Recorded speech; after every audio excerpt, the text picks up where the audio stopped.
네, 시청자 여러분 안녕하십니까. 강수영의 이바구. 오늘은 특별히 게스트를 모셨습니다. 제 옆에 앉아 계시는데 여러분 모두가 다 아시는 김준우 정의당 비대위원장 모시겠습니다. 안녕하십니까? 안녕하십니까. 정의당 비대위원장 김준우입니다. 이렇게 뉴스민 청취자분들께 인사드리게서 너무 영광입니다. 근데 이렇게 너무 야심한 밤에 이렇게 모셔가지고 굉장히 죄송한데. 아니요. 제가 요구한 건데요. 네. 대구에 오실 기회가 많지 않아서 네. 이렇게 귀한 말씀을 해주셨는데. 그러니까요. 사실 저희 대구에서 정의당 이야기할 수 있는 기회가 많지 않습니다. 그렇지만 우리는 천 대표와 저희는 꾸준히 계속해서 그렇죠. 정의당의 포지션에서 많은 이야기를 해왔고, 그래서 자연스럽게 양진영, 거대 정당 양진영에서 매우 공격을 받아왔다. 오늘이 결정타예요. 활용 점정.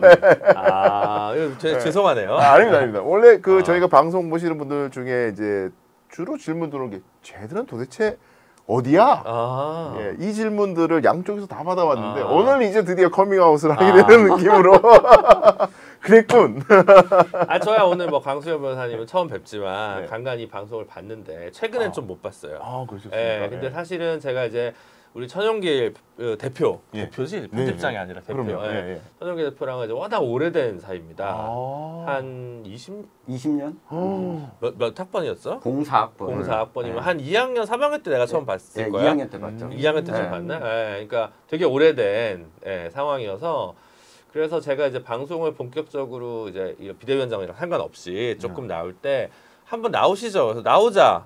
이 얘기 나온 지가 3년이 지났어요. 근데 잘해줄 것 같으면서 하나도 안 해줘. 이제 겨우 내가 잡은 거야 이거 진짜. 말만 해 말만. 오늘은 귀하게 모셨기 때문에 네. 사실 여쭐 게 굉장히 많아가지고 저는 또 이제 탈당한 전 당원으로서 그렇죠. 뭐 여러 가지 이야기를 나눌 수 있겠는데 오늘 대구 경북 지역 전략 영입 1호로 강수영 변호사. 안 됩니다. 어디 살아요? 저는 이제 이 수성 갑에 있습니다. 갑. 예.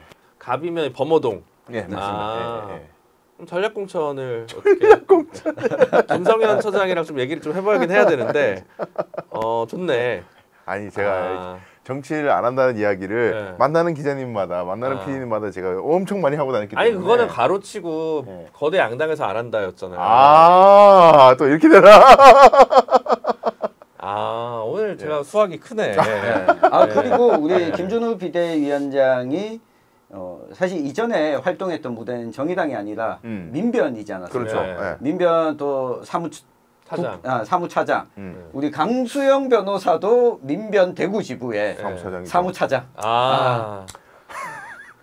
고생이 많겠네요. 그래서 제가 전략 영입 못 하겠네. 민변이 저 하나 이룬 것도 지금 타격이 큰데 대구 조직까지 흔들할 수는 없기 때문에 당과 이제 단체 간의 우호 관계를 위해서 제가 좀 참겠습니다. 고맙습니다. 대신 제가 오늘 동대구역에 내리자마자 그 거물 정치인한테 전화를 했어요. 삼선에 장태수. 뭐하냐. 그래서 뭐 오늘 안 오신다는 거예요. 그래서 제가 얘기했죠. 그럼 서구 전략 공천을 무경선으로 내가 줄 테니까 오셔라. 바로 왔어요. 지금 좀 뒤풀이 기다리고 있습니다. 장태수라는 정치인의 가능성과 미래에 대해서 누구보다 애정이 있었던 사람이 사실 천용길. 그렇잖아요. 그렇죠. 거의 뭐 장태수의 뭐 자칭 대변인, 수호무사. 근데 지금 이제 은둔하고 있는데 이제 좀 다시 대구 시민들이 장태수를 호출할 때가 되지 않았나. 그렇죠. 지난번에 제가 뵀을 때도 뭐 이제 무슨 시험 준비한다고 뭐 합격했어요. 그리고 이제 마치 뜻이 있는지 없는지 앞으로 어떻게 할 건지 묻는데 아주 미묘한 표정을 지었었거든요. 굉장히 미묘했어요, 그 표정이. 조금 더 달아올라야 되네. 제가 너무 경박하게 얘기했다. 무엇보다도 그 대구 서구 지역이 장태수 전 서구 의원뿐만 아니라 민주당의 후보들도 출마를 잘 안 하는 지역입니다. 그렇죠. 그러니까 이게 전략 공천을 주는 게 문제가 아니라 그곳은 대부분의 총선을 준비하는 사람들이 좀 꺼려하는. 왜 그런가요? 이 서구가 대구에서도 인구 구성상 보면 가장 나이가 많은 인구 구성입니다. 근데 최근 들어서 좀 젊은 인구들이 계속 좀 유입되고 있는데 그런 게 있죠. 장태수 정도면 이 당에서 좀 큰 역할을 줘야 되는 거 아니냐. 아, 조금 더 크게. 네, 크게 지역구 출마는 이미 여러 차례 있는데 여러 차례 있죠. 국회의원 2번 출마했고. 국회의원이 3번 출마했죠. 진보신당까지. 진보신당까지 2번. 아, 2번이요. 네, 2번, 2번. 아, 2번 출마를 팩트가 늘 틀려요. 잘 봐야 돼, 잘 봐야 돼. 다 아는 것처럼 얘기하지만 스무스하게 틀려요. 네. 2번 출마를 이미 했는데 이 정도면 이 정의당에서 좀 전략적으로 정의당은 장태수 같은 정치인을 키우는 곳이다. 비례대표로 좀 영입을 해야 되지 않을까. 예민한 문제네. 네. 그러니까 이게 저 방송 우리 녹화 뜨기 전에 네. 전화가 왔었죠. 네. 전화 왔었죠. 전화 와서 이야기하지 말해. 편집해래. 내 이야기는 다 빼래. 그게 뭐겠습니까? 네. 해달라는 거죠. 해달라는 거야. 해달라는 테스형 이따가 만나잖아요. 네. 예. 진심을 물어보면 될 것 같아요. 맞아요. 아니 그런 면에서 그러니까 대구엔 훌륭한 정치인들 많으시고 사실은 제가 2020년에 이제 정의당 혁신위원을 했었는데 그때 처음으로 이제 제대로 만나고 일해볼 경험을 가진 거예요. 그때 이제 장태수 그리고 엄정혜 대구 경북의 3선 두 분이랑 이제 같이 일을 해볼 기회가 있는데 참 합리적인 품성에 되게 좋으신 분이고 저는 사실은 호불호가 나뉠 수 있는 개인 퍼스널리티지만 장태수를 싫어하긴 어려워요. 맞아요. 예. 아니 위원장님이 무슨 호불호가 아니 갈려요? 장태수랑 비교하면 이게 거의 성인 수준이니까 그래서 저는 되게 참 뜻한 바를 제대로 이룬 적도 있고 이루지 못한 적도 있죠. 아니 그 선거에서 3승이나 했는데 뜻을 못 이뤘다고 하기에도 좀 그건 유권자들에 대한 예의가 아니잖아요. 이 본인은 네. 그러니까 서구에서 출마했던 선거에서 자기 동네 바깥으로 나갔을 때 지역구 바깥으로 나갔을 때는 이 서구 의원 3선을 했던 게 오히려 이렇게 플러스 요인이 좀 안 됐던 거죠. 야, 태수 니는 구의원을 해야지. 구의원은 우리가 밀어줄게. 근데 야 국회의원은 아직까지 아닌 것 같다. 그 당은 아닌 것 같다. 그 당은 아닌 네. 것 같다. 호남에서도 정의당이 많이 듣는 얘기죠. 네. 사실은 결국은 지방선거에서는 지방의회에서는 실질적으로 영호남이 각각 1당 독재잖아요. 특히 구의회 같은 경우. 왜냐하면 딴 데는 서울은 광역은 휩쓸어 버리면 지금은 지금은 일당 독재지. 지난번에도 일당 독재였어. 지난번에 110석 중에 100석이 서울시 의회 의원이 민주당이었잖아요. 일당 독재지. 110에 100석이야. 그럼 선거제도가 이상한 거지. 그렇죠. 광역의회 선거가 제일 이상해요. 선거제도의 불비례성이. 근데 구의회는 거기는 전부 반반하잖아요. 그렇죠. 근데 이쪽은 이제 일당 독재가 심하니까 진보 정당이 좀 역할을 해라라고 하는 것들이 이제 유권자분들이 지지를 주시는데 국회나 전국 단위 선거에서는 또 다른 정무적 판단을 하시니까 진보 정당이 거기서 좀 열심히 지역을 파도 국회의원 선거에서 인정받지 못하는 그럼 그것은 사실은 중앙의 정치를 좀 풀어내야 되는 과제들이 저희한테 좀 있는 것 같아요. 자연스럽게 이제 정의당의 현주소와 미래에 대한 얘기를 간략하게 이제 넘어가야 될 것 같은데 저는 개인적으로 오늘 방송 들어오기 전에 천 대표하고 잠깐 이야기할 때 용기라 우리 오늘은 그 류호정 얘기 좀 하지 말자 이런 얘기를 했어요. 왜냐하면 그러니까 위원장님 가시는 때마다 지금 방송 나오신 저희들이 이제 깊게 방송을 보면 아니 그 얘기를 너무 비중 있게 자꾸 물어보시니까 사실 그건 저는 그렇게 관심을 가져야 될 문제인가 싶거든요. 물론 관심을 끄는 흥미로운 요소긴 하나. 그렇죠. 그러나 그게 중요도 있는 문제인가? 그 사람에 대한 어떤 뭐 실의라든가, 뭐 향후 그 사람의 뭐 행보라든가, 뭐 그리고 그런 사람한테 왜 공천 줬어 이런 책임론 이거는 지금 솔직히 그렇게 중요한 문제는 아니다.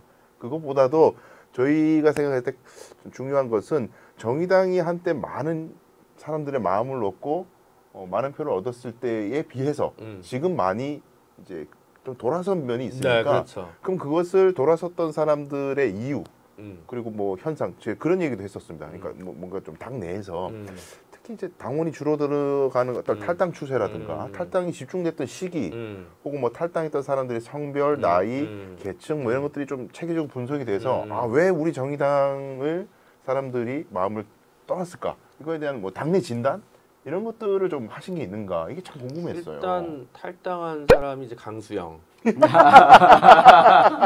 강수영 책임론. 정확했네요. 예. 아니면 이제 강수영 변호사님이 이제 정확히 아실 테니까 제가 정무특보로 그러면 정무특보로 전략공천을 일단 천천히 좀 당성을 확인해보고 네네네. 바로 우리가 이렇게 외부 영입은 잘 안 해요. 아 네. 그렇죠. 지금 당내 인재 강수영을 내가 왜 전략공천을 비례를 주겠어요. 그치? 큰일나죠, 그러면. 사실은 네. 전략공천 할 권한이 있지는 않습니다만 그렇죠. 이 그래도 민주정당에서. 있으면 할 거면 뭐 장태수 위원장한테 더 양보를 하겠지. 아, 당연하죠. 말하자면. 네. 그러니까 그런 거고 아니 근데 뼈 아픈 얘기죠. 그리고 분석이 어느 정도 필요한 부분이고 당에서도 다른 고민과 관심을 하죠. 근데 제가 저희 그 정의당 유튜브에 김준우의 공작실이라는 프로그램을 새로 이제 런칭을 했는데 열심히 보고 있습니다. 네, 뭐 거기서 제가 한번 드린 말씀이 있어요. 그러니까 제가 그 정의당 안에서 비대위원장 하기 전에 정의당 정책연구소에서 무슨 토론회 간 적이 있는데 거기서 분석 보고서가 있더라고요. 그래서 정의당 지지층에 대한 일단 그 분석이었어요. 네. 근데 절반은 지지층 중에서 절반은 호감도를 민주당에게도 호감도를 보이고 정의당한테도 호감도를 보입니다. 절반은 민주당한테 비호감이고 정의당한테 호감을 보입니다. 그럼 요 뒷것에 대해서도 뭐 여러 가지 이분들이 또 그럼 국민의힘에서 어떻게 봐야 되는지까지 또 분석을 또 디테일하게 해봐야겠지만, 그러니까 어떠한 특별한 사안이 있었을 때 그 지지층이 이질적인 구성이 있다 보니까 어떤 선택을 했을 때 한쪽이 뜯어져 나가는 결론으로 가는 경우들이 좀 있었다. 그러면 이제 그거를 그때는 어느 쪽이든 결단을 할 수밖에 없는 어떤 사태가 있고 그 결단을 했을 때 그러면 한쪽에서는 무조건 불만이 나올 수밖에 없는 그런 구조. 어떻게 보면 전통적인 진보 정당과 어떻게 보면 약간 좀 더 진보 정당과는 결을 달리했던 자유주의 분파의 결합이라는 정의당의 어떤 독특한 구성이 계속 이어져 오면서 생겨났던 문제들. 비록 뭐 유시민 작가나 이런 분들은 탈당을 하셨지만 어쨌든 지지층은 그런 어떤 부류들이 좀 그런 분들로 좀 구성돼 있었던 측면이 있었다는 거죠. 그러다 보니까 분석을 해도 답이 안 나오는 경우가 있다라고 얘기하는 거죠. 단일화는 맞았냐 안 맞았냐 대선에서. 예. 그렇게 그런 분석이 있는 거죠. 왜 너희 때문에 그 지금 잘못된 거다. 윤 정권을 탄생시킨 게 정의당이라는 듯한 그런 프레임까지 마타도어가 있는데 그런 프레임 때문에 어쨌든 탈당하시는 분이 있을 거 아니에요. 근데 만약 단일화를 했으면 독자적 진보정당 노선을 포기하더니 탈당하는 분이 있었을 거 아니에요. 또 그렇죠. 그러니까 탈당은 늘 있는 거야. 그러면 여기서 네, 일단 우리 강수영 변호사가 왜 탈당했는지 들어보면 아니 좀 근데 풀리지 않을까. 변호사는 원래 뭐 이렇게 무슨 위원 같은 거 하려다 보면 당적을 계속 유지하기 어려운 생계형 탈당이 있어요. 그런 게 있죠. 그런 정도지 뭐 정의당에 대한 심정적 지지를 철회한 것은 아니라고 믿고 그렇게 넘어갑시다. 좋습니다. 그러니까 그러면 제가 아닌 일반적인 뭐 여러 가지 저도 이제 들어왔던 뭐 여러 가지 이제 그냥 대중들이 정의당에 대해서 실망한 지점들 뭐 여러 가지 있지만 기존 지지자들 중에서요. 그러니까 중도가 아니라 기존 정의당 지지자 중에서 좀 뭔가 좀 실망스러웠다라고 모습 보였던 여러 가지 이야기들 중에 중요한 것이 원래 그 양당제는 지금 진영 논리에 철저히 갇혀 있잖아요. 국민의힘도 민주당도 갇혀 있는데 정의당만큼은 그렇게 사람과 진영과 이해관계 때문에 똘똘 뭉쳐가지고 막 자기의 신념도 막 바꾸고 철학도 바꾸고 그런 모습이 아니라 정의당만큼은 적어도 가치를 중시하는 정당이다라는 그 아주 오래된 그 관념이 있는데 이게 이제 첫 번째 지적이 있었던 것이 이제 조국 사태 소위 말하는 조국 사태 때 그런 가치를 쫓는 모습보다는 정치적인 이익, 뭐 의석수 확대 이런 것에 더 매몰된 나머지 가치를 버렸던 모습이 있지 않았느냐 뭐 이런 이야기를 하는 사람들이 있더라고요. 그런 사람들이 있고 그다음에 이제 그 왜 박찬진 그 전 지금 탈당하신 그 사무장 하셨던 대한항공에서 그분의 탈당하실 때 메시지를 이렇게 보니까 본인이 하고자 하는 어떤 노동에 관련된 어떤 주요한 과제들을 하려고 했는데 당에서 반응이 예전과는 달리 이제 그런 거 해가지고는 우리가 경쟁력이 없다라는 그런 얘기를 들어서 절망했다. 그런 말씀을 제가 들은 적이 있거든요. 그러니까 노동이나 이런 가치 전통적으로 정의당이 중시해왔던 여러 가지 가치들 중에 여성주의, 페미니즘 이쪽에 좀 더 강화되고 다른 것들은 좀 도외시되는 거 아니냐. 그래서 우선순위에서 많이 밀린 거 아니냐. 그러다 보니 뭐 비례 1번, 2번이 왜 다 여성이고 이런 이제 아주 집중적으로 공격을 당하는 그런 일까지 생겼고.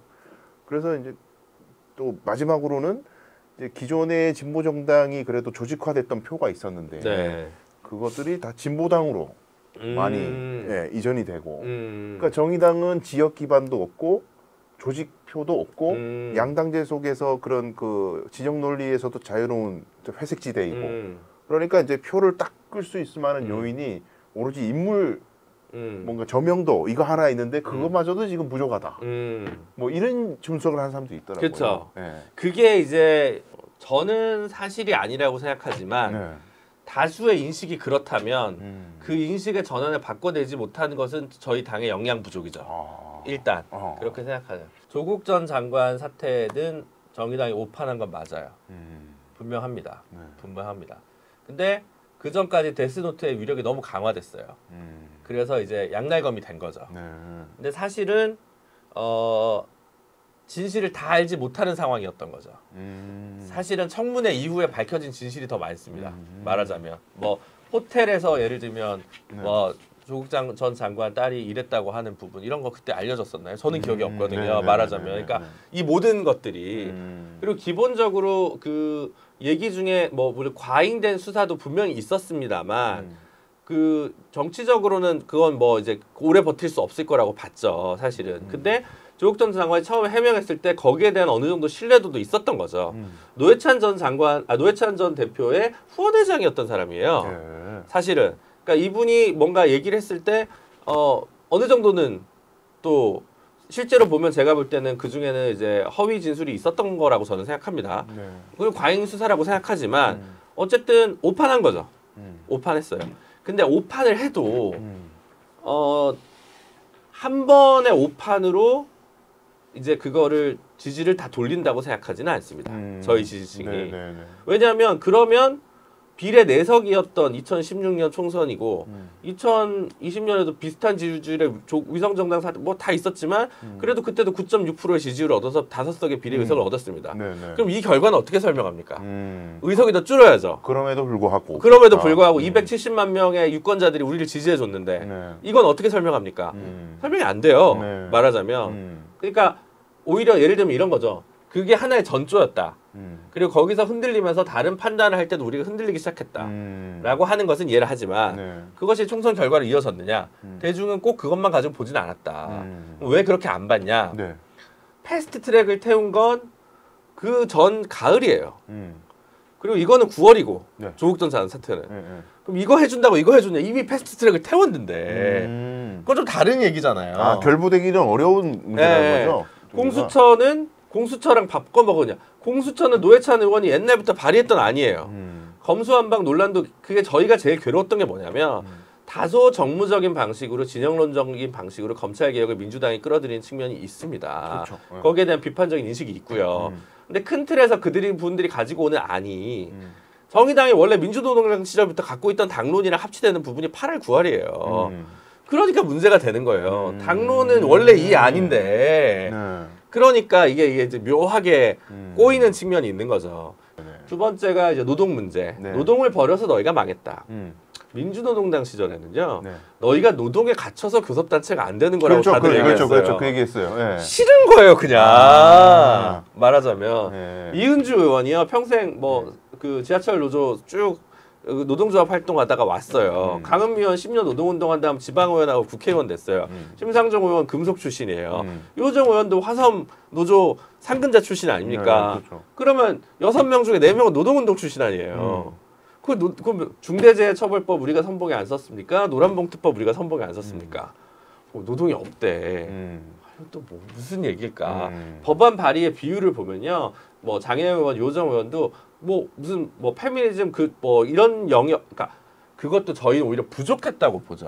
오히려 정확하게 내재적으로 얘기하면 조금 더 섬세한, 그러니까 할당제에 갇히지 않는, 그리고 터프와는 좀 거리를 두는 그런 섬세한 성정치를 제대로 페미니즘 정치를 제대로 하기를 사실은 저희 지지층이 바라지 저희가 페미니즘 정치를 너무 많이 해서 망했다고 생각하는 진성당원은 저는 별로 없다고 생각합니다. 오히려 저희가 섬세하지 못한 접근법이 있었다면 그 부족함에 대한 비판은 달게 받겠습니다. 근데 노동을 버리고 뭐 차별금지 이거에만 꽂혀가지고 갔다? 그렇게 생각하진 않지만 저는 뭐 예를 들어 소상공인 관련해가지고 열심히 농성을 유호정 의원 저희 당 탈당하시겠지만 열심히 하시다가 방송 나온 거 저기 언론 나온 거는 타투 관련해서 퍼포먼스 한 것만 많이 나와요. 그렇죠. 그렇게 되다 보니까 이제 약간 그런 인식이 자꾸 생기는 거죠. 말하자면 열심히 되게 저는 하셨다고 생각해요. 제가 요정 의원 관련해서 계속 죄송하다고 말씀드리는 것은 어쨌든 비례대표 1번이 탈당하게 됐으니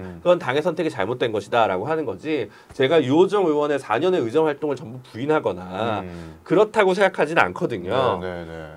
결국 노회찬, 심상정 그리고 그 전에 뭐 조승수, 권영길은 모두 결국은 지역구를 뚫어낸 거예요. 비례 한 번 해가지고 국내를 대표할 정치인이 되게 힘든 거죠. 그렇죠. 예.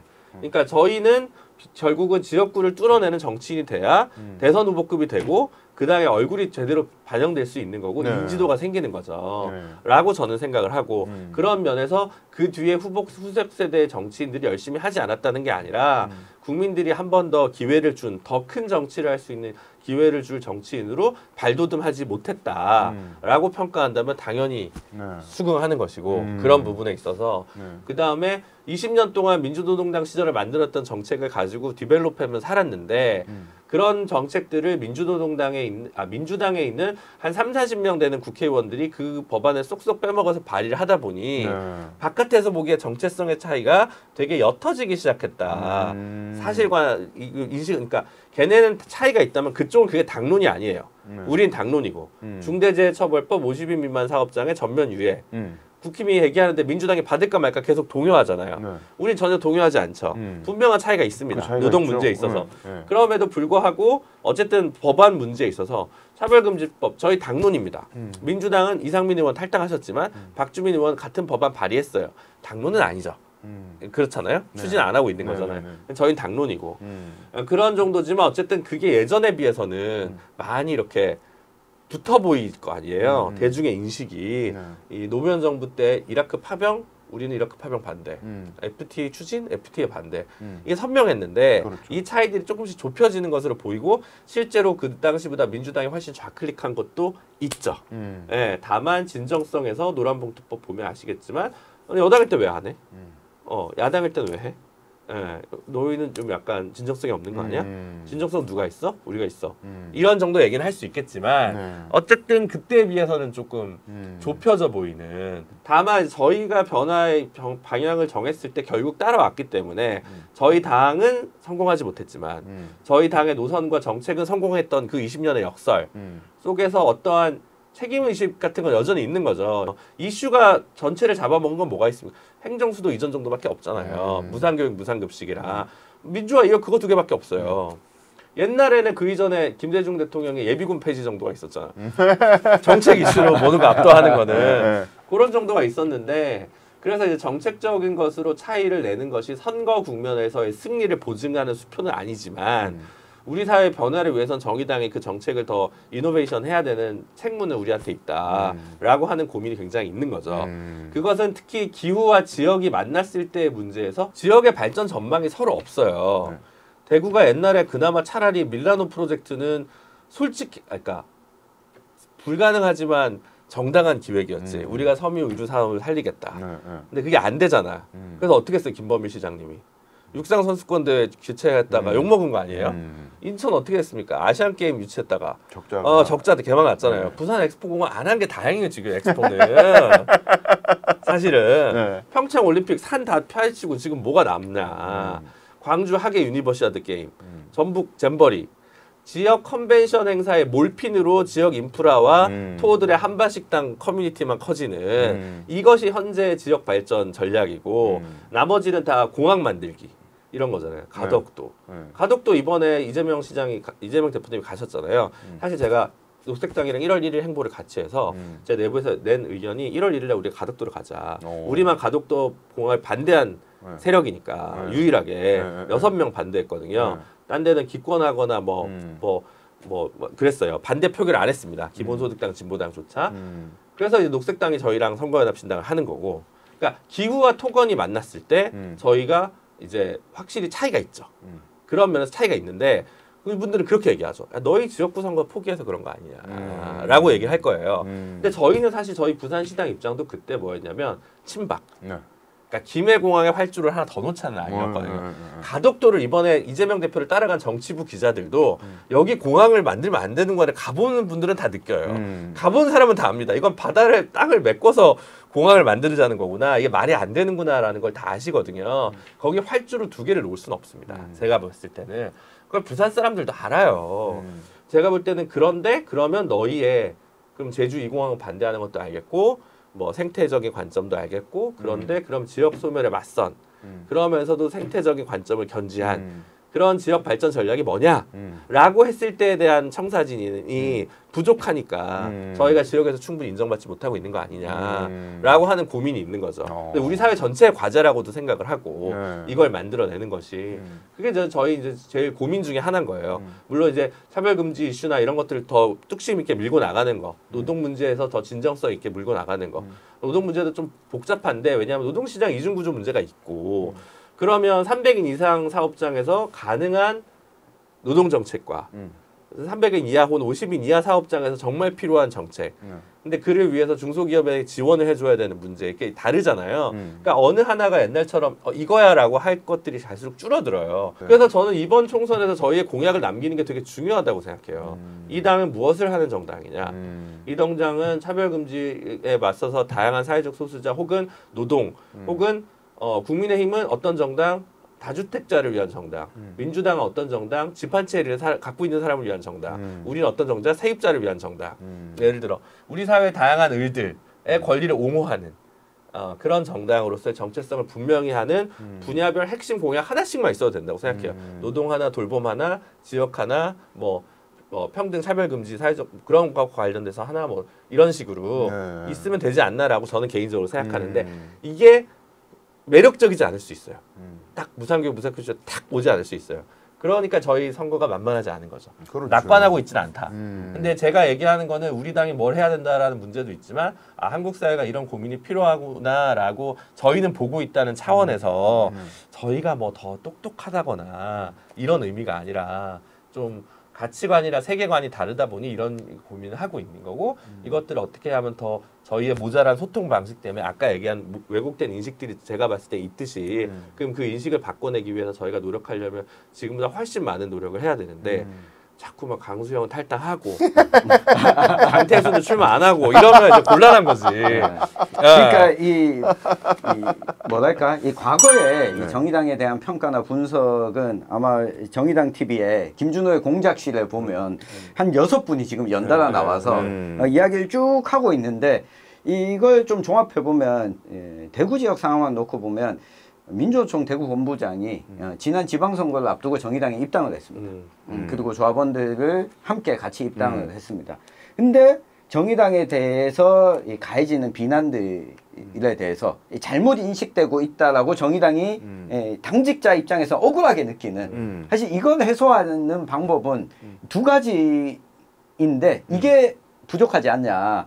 첫 번째는 전통적으로 지금 진보당이 잘하고 있는 지역에서 단위 노동조합에서부터 쭉 지지세를 끌어모아 가지고 뭔가 해명할 게 있을 때는 이 정치인 한 명이 해명을 하면 쭉 내려가는. 근데 정의당에 그런 정치인이 지금 있느냐 했을 때 5년 전에도 당시의 민주노총 대구 본부에서 장태수가 대구시장 후보로 나오면 우리는 적극적으로 결합하겠다. 근데 본인은 나오지 않았죠. 왜 그래요, 태수 형은 도대체? 김부겸이 나오면 어떡해. 뭐 이런 것 때문에. 그런 생각을 했겠어요. 준비가 안 됐다고 생각했겠죠. 뭐 고민이 많았고 시의원 선거를 출마하게 되는데. 오늘은 그냥 본격 장태수 헌정 방송. 아닙니다. 근데 또 한 가지가 지금 제가 많이 느끼는 건데 이런 정의당의 억울함을 언론 환경의 탓도 있겠지만 이 정의당의 스피커들 가운데 사실 정의당의 입장에서 포지션에서 상황을 대중들에게 전달할 사람이 누가 있느냐. 준우 형님 외에는 없었다. 김준우밖에 없었다. 그 다음 사람이 있냐 했을 때 결국은 이게 지금 선거연합정당이란도 연동이 된다. 왜냐? 인재 영입을 해야 되잖아요. 그러면 이 2가지 중에 한 가지를 갖췄거나 2가지 모두 갖춘 이 정치인, 인재 영입 어느 정도 되고 있는지 사실 그 이야기를 좀 해줘야 이 억울함이 좀 풀리지 않을까. 근데 전용길 뭐 위원장님이 대표님이 아까 뭐 장태수 선배 얘기도 하고 그랬지만 사실은 뭐 인재 영입도 되게 중요하죠.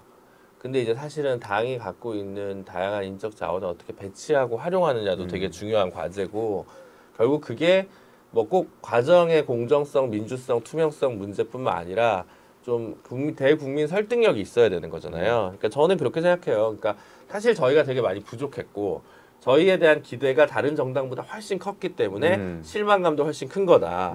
당신들을 지지하지는 않았지만 당신들에게 가장 기대했다라고 하는 잘 됐으면 좋겠어라는 것들이 굉장히 많았는데 좀 부족하게 되다 보니까 훨씬 평가의 잣대도 어목해지고 뭐 가혹해지고 맞습니다. 그러면서 사람들을 많이 또 힘들어하고 이런 과정이 있었던 것 같아요. 저희가 부족했지만 부족한 건 저희 다 인정합니다. 죄송한 얘기지만 이런 거죠. 브랜드 가치라고 하는 것이 있다면 많이 떨어졌죠. 4년 전에 비해서. 그러니까 후보의 매력도가 조금 더 올라가야겠죠. 지난번에 좀 논란이 있었는데도 그 표가 나왔다. 네. 그러면 이제는 우호적인 감정들이 좀 많이 줄어들었다고 한다면 조금 더 후보의 매력도가 더 올라가야 될 때가 아니냐라고 하는 의미에서 뭐 전략 영입도 적극적으로 검토해야 되는 거 아니냐라고 전용길 대표님이 얘기하시는 것 같아요. 근데 이제 그 문제 의식은 어느 정도 제가 공감하고 하는데 2008년에 민주노동당과 진보신당이 분당했을 때 양당이 다 전략 명부로 채웠어요. 진보신당은 전부 채웠고 민주노동당은 1번부터 7번까지인가로 채웠을 거예요. 뭐 다 채운 건 다 다름없죠.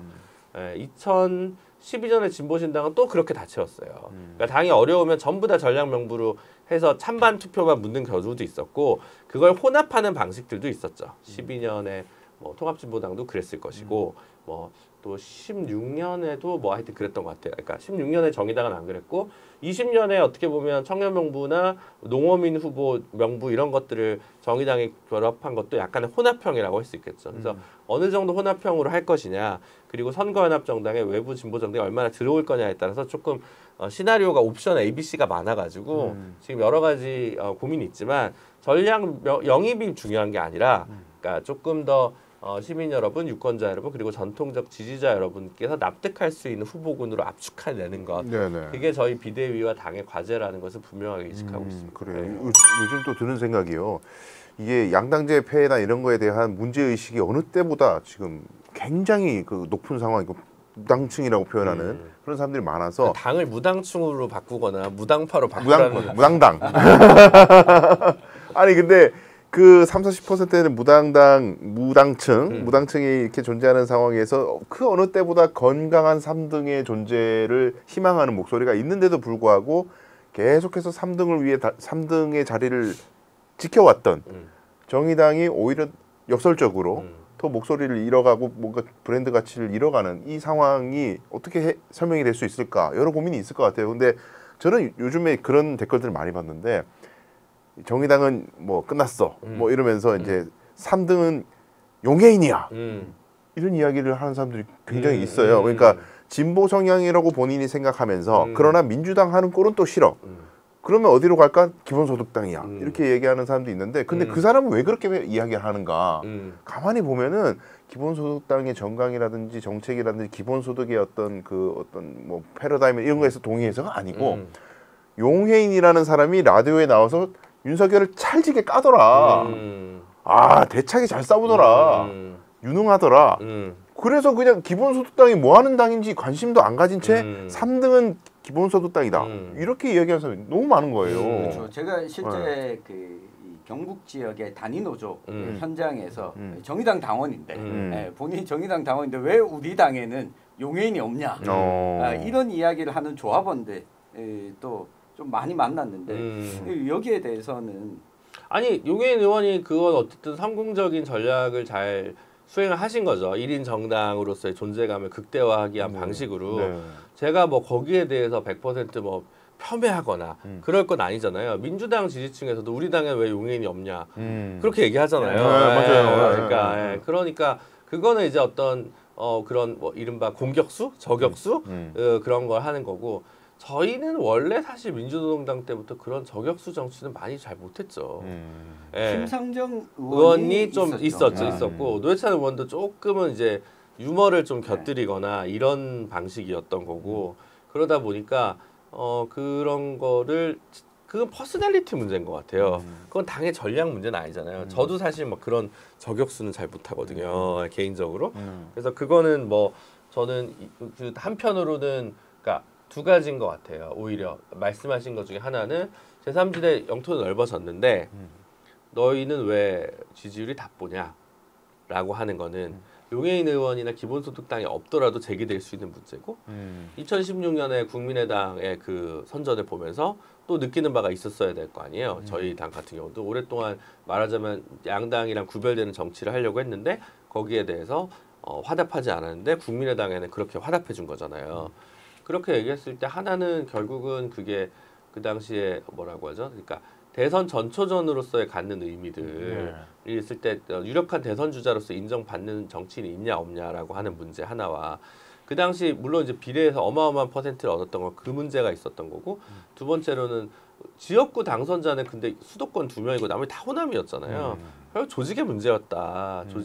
조직 중에 인물의 문제였다. 현역들이 다 건너와서 된 거잖아요. 그러니까 지금 낙석연대라고 하는 제3지대 정당 이낙연, 이준석 만약 둘이 합당을 한다고 하더라도 조금 가능성을 적게 보는 이유는 그거 같아요. 민주당에서 현역이 물론 몇 명이 넘어오느냐에 따라 다르겠지만 그러니까 지금도 이낙연 신당은 호남에서 이준석 시당은 영남에서 몇 석을 지역구에서 얻을 거냐의 전쟁인 거잖아요. 그래서 이제 그 구도로 이미 다 계산이 다 섰다고 생각해요. 예를 들면 낙석연대가 아무리 커져도 그러면 제3지대 정당이고 심지어 지지율 3등이 나와도 충청권에서 0석일 것 같지 않아요? 그렇죠. 네, 그렇잖아요. 수도권에서도 그럴 것 같아요. 그러니까 그런 그 지역구도 소선거구화에서의 지역 인물 그리고 지역 중진이 몇 명을 가지고 있냐 없냐에 따라서 선거 결과가 달라지는 것 같아서 그런 면에서 보면 8, 90년대 혹은 7, 80년대, 90년대까지 이어졌던 거대한 노동운동, 사회운동, 대중운동, 학생운동을 통해서 배후지로 가지고 있어서 끊임없이 인적 수혈을 받았던 진보정당이 그 운동들이 쇠퇴하면서 인적 수혈도 좀 적어지고 줄어들면서 내세울 만한 인물이 줄었다. 그런 것이 좀 아픈 지적인 것 같아요. 부산에 진보정당, 진보신당, 뭐 민주노동당 최고 스펙이 누굽니까? 김석준 교육감이잖아요. 울산의 노옥희 교육감이고 다 오랫동안 80년대 운동의 성과고 자산이고 리더들이시잖아요. 그런 자산이 더 이상 없는 거죠. 지지율만의 문제가 아니라 누가 있냐? 그럼 그 다음 세대에 김석준이 있냐? 그 다음 세대에 노옥희가 있냐? 잘 떠오르지 않잖아요. 지금 대학 사회 내부는 이미 아주 오래전부터 학생이 완전히 와야 되는 상황이고 그런 면에서 그렇다면 대중운동에서 받아먹기로 인재를 갈취해 와서 했던 진보 정당이 이제는 당 안에서 어떻게 자신의 인재를 키울 것인가라고 하는 문제에 이제 닫힌 지는 좀 됐는데 그걸 육성하는데 그리 성공적이지 못했다.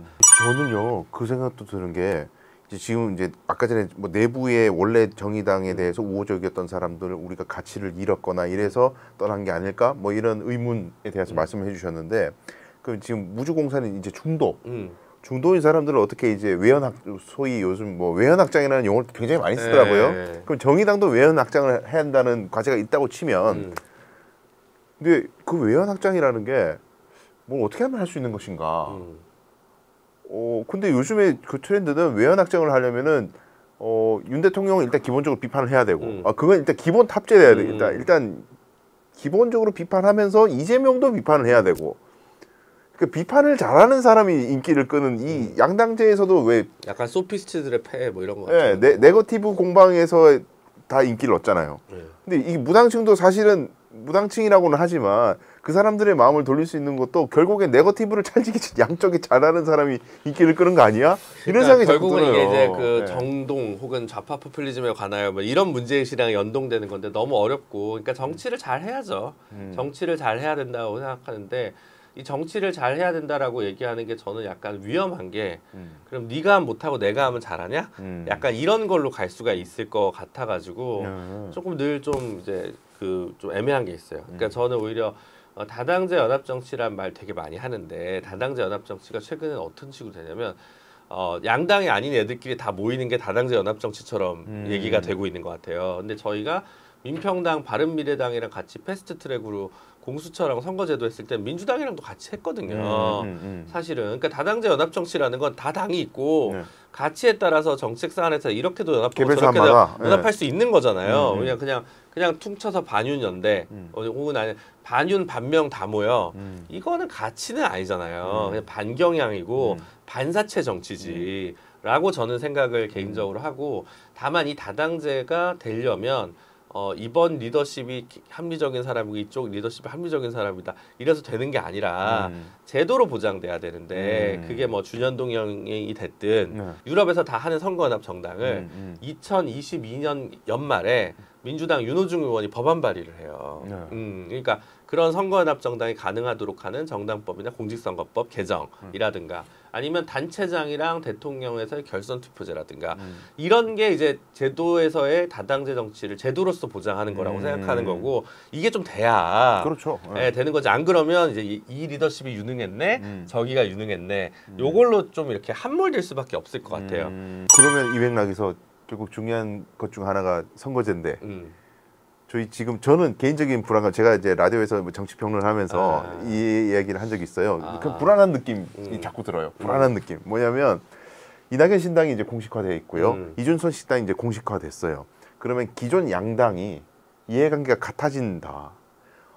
이놈들 망하게 하고 싶어. 민주당은 이낙연 신당이 망하게 하고 싶고 국민의힘은 이준석 신당이 망하게 하고 싶은데 그렇게 하려면 병립형으로 회귀를 하면은 의석수가 걔네들이 줄지 않을까? 이 생각을 만약에 이 두 당이 같이 한다면 야합을 할 수도 있지 않나? 그럴 수도 있죠. 근데 이 생각이 들어요. 네. 이 선거제에 대한 전망은 어떻게 보세요? 그래서 물으시는 거는 오피니언을 묻는 게 아니라 전망을 묻는 거잖아요. 그걸 전제하에서 말씀을 드려야 될 것 같은데, 그러니까 시나리오 1은 당연히 그 병립형으로 회귀하는 것이 있었는데 두 번째는 준연동형을 유지하고 민주당을 중심으로 하는 소위 얘기하는 민주진보 개혁 대연합 빅텐트론. 이 이제 그동안에 자칭 원로그룹 분들이 얘기를 하셨고 민주당의 일부 그 병립형 회귀 반대하시는 분들이 그런 유의 주장을 하신 것으로 아는데 그런 것들이 민주당 발로 진행될 가능성. 이번 말씀하신 거는 위성정당이 없다는 걸 전제로 그 말씀을 아니 그거는 그 안에서의 시나리오는 되게 여러 가지. 그 안에서 위성정당 시나리오도 있을 수 있는 거죠. 그러니까 비례연합정당 같은 것들을 굉장히 하는 시나리오가 여러 가지가 있을 수 있는 방식이 있고 그 두 개가 가능성이 제일 높고요. 그 외에 변방으로 가능성이 조금 뭐 있는 부분이 있는데 예를 들면 근데 저는 그런 거죠. 병립형보다 위성정당 있는 준연동형이 나은 거 아니냐라고 이제 저희한테 이제 물어보시는 분들이 있는 거예요. 예. 근데 위성정당 있는 준연동형 이 병립형이랑 그럼 뭐가 다르지? 뭐 약간 이런 고민이 들 수밖에. 옳고 그름으로만 따지면 차이가 없는 거죠. 탈법적으로 병립형과 다름없는 결과를 산출해내는. 그래서 사실은 선거제도 개혁 자체가 뭐 전 좀 다른 방식으로 가야 된다고 생각하는데 그럼에도 불구하고 그러니까 준연동형이 한계적이라면 비례성 증진이 우리의 목표지 준연동형 유지가 우리의 목표는 아니잖아요. 엄밀하게 얘기하면. 소선거구 병립보다 비례성이 증진되는 게 핵심 가치지라고 저는 생각하는 면에서 다양한 옵션이 있을 수 있다고 생각합니다. 다만 국민 수용성이 높은. 근데 이제 그거는 올 초에나 가능하던 얘기고 이런 고담 준론이고 현실에서 놓고 봤을 때는 그런 고민을 저희 당에서 실무진에서 이제 그런 고민을 하는 거죠. 그러면 빅텐트 준연동형 위성정당에 있는 준연동형은 퇴행이고 병립형으로 안 그러면 갈 수도 있다고 한다면 차라리 지난 선거 때 한시적으로 있었던 캡을 부활하고 그래서 양당이 병립형에서 어느 정도 의석을 조금 더 가져가고 이렇게 이제 준연동형도 어느 정도 포션을 남겨두는 그런 절충안도 가능하지 않냐라고 하는 이야기들을 좀 있었던 거죠. 민주당에서도 그런 얘기가 나왔었고 근데 이 안 같은 경우는 국민의힘이 수용할 것이냐 말 것이냐에 사실 또 달려있는 문제죠. 그러니까 준연동형 유지는 민주당이 되게 쉽잖아요. 법안을 통과시켜야 되는 게 아니니까. 그리고 병립형을 하겠다고 하면 국민의힘은 바로 오케이라고 할 거니까 되게 쉬운 안이죠.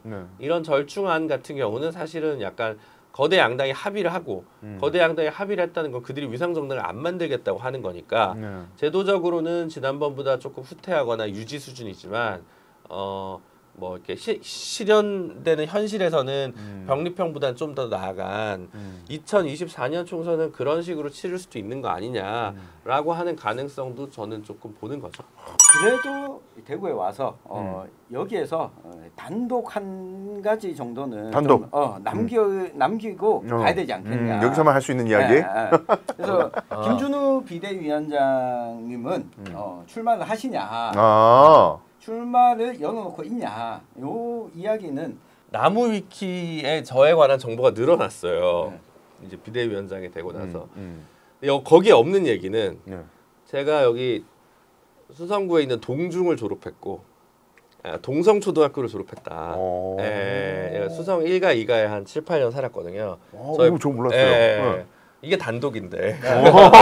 진짜 몰랐어요. 이게 단독인가요? 야, 이거 단독이지. 어디서 얘기했는데 내가 방송에서. 너무 오래전부터 알고 있다. 여기 알겠지. 여기 처음 듣잖아. 나 들었어. 제가 그래서 제가 어릴 때는 이치호, 윤영탁 이런 분들이 의원하던 수성 을지역.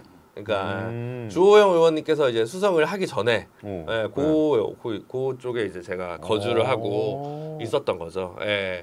그럼 내가 수성 을을 출마한다는 거냐 이런 건 아니고 아니, 모르지 사람이 고향에서 그러니까 이제 사실은 여러분들도 익숙했지만 정의당 비대위원장을 하겠다고 하는 사람이 그렇게 많지는 않습니다. 그럼요. 불쌍하죠. 그 모두가 안타까워했어요. 얼마나 힘든 자리인데 이 생각을 다 했었어요. 그래서 그랬는데 그때 배진교 원내대표님이 한 12월 1월 초중순 정도까지다. 2달 고생하면 된다. 그래서 알겠습니다. 라고 한 건데 벌써 2달이 지났잖아요. 2주 지나니까 이게 지금 논의를 다른 당들랑 할 시간이 짧아서 그리고 뭐 총투표랑 당대회랑 다 해야 되니까 2월 초까지 해야 된다는 거예요. 2월 3일 신당 창당대회까지를 2월 10일이었다가 또 2월 3일로 땡겼나 어쨌든 그렇게 되는 거예요. 점점 좀 그리고 나서 한 주가 지나니까 3주 차인가 4주 차인가 총선 전략이 뭐냐요 저한테. 그러니까 저는 7회 내지 7회 8회까지를 이렇게 7회만 던지러 오는 줄 알았는데 그리고 에이스가 나와서 8, 9회를 마무리할 줄 알았는데 2주 지나니까 완봉 아니죠. 저 중간 개투니까 추격조라고 생각하고 온 거야. 추격조라고 생각하고 왔는데 좀 이따가 8회까지 던지라고 해서 알았다고 했는데 지금 이제 최근에 그 기간이 짧아지고 2월 초부터 4월 초까지의 그 리더십을 어떻게 할 거냐라고 하는 9회를 누가 던질 거냐. 와 관련해서 이제 갑론을박이 있고 고민을 하고 있는데 제가 그래서 전국위와 당대회를 걸쳐서 단일 후보를 추천을 올릴 것 같고요. 제가 할 것 같습니다. 그래서 어떤 분들은 이게 또 당연한 거 아니야라고 생각하시는 분들도 있지만 저는 그렇게 생각을 못했고 그런 깜도 아니라고 생각했습니다. 그래서 이제 겨우 4월 10일까지는 제가 정의당의 사령탑을 맡을 것 같습니다. 공동대표 형식이게 되겠죠 아무래도. 그럴 것 같습니다라고 이제까지만 말씀드릴 수 있을 것 같고 근데 여기까지 겨우 제가 고민을 했는데 여기서 출마를 그러니까 누구는 와가지고 그러면 비례 상위 순번을 약속받고 왔냐 그러니까 그런 게 아니라는 거예요. 그런 당도 아니고요. 제가 그런 성정도 아닙니다. 그렇기 때문에 근데 그래서 출마 자체에 대해서도 저는 이제 무슨 말을 하든 제 거치에 대해서는 거짓말일 것 같은 거예요.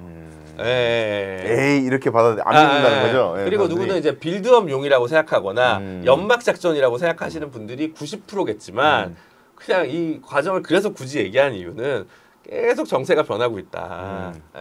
그런 상황이다라고 말씀드리는 게 맞을 것 같습니다. 대구 수성구의 출마도 열어놓고 있다. 가능하다. 연구가 있다. 굳이 정치인이 연구를 이야기할 때는 아무 이유 없이 이야기하지 않는다. 제가 집은 용산이고요.